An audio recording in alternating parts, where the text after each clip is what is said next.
Open the way, brothers, open the way. Open the way. Make the way to the buses. No.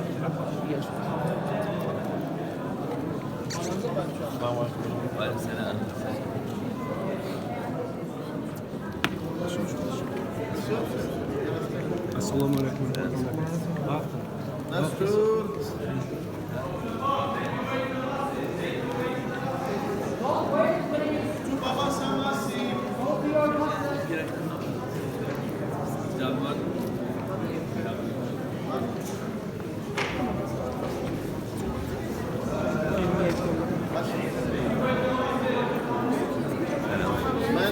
From Tatar, Aygün organized your tour last time. You can make some tour.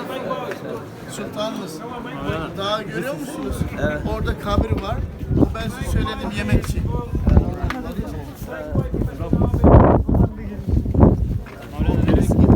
Genç var ya. Çeşme bir orada. Evet. Orada kabir var.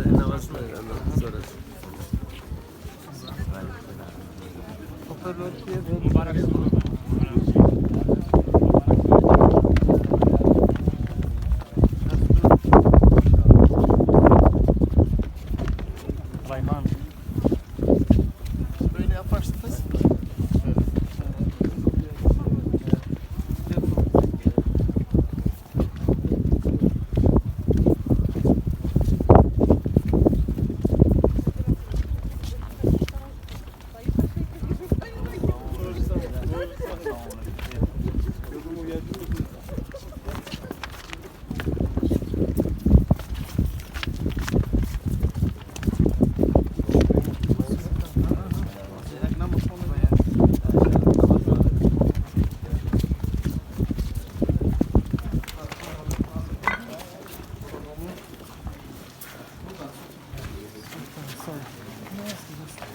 Makes sense to put tasbih on the maqam and other things like that.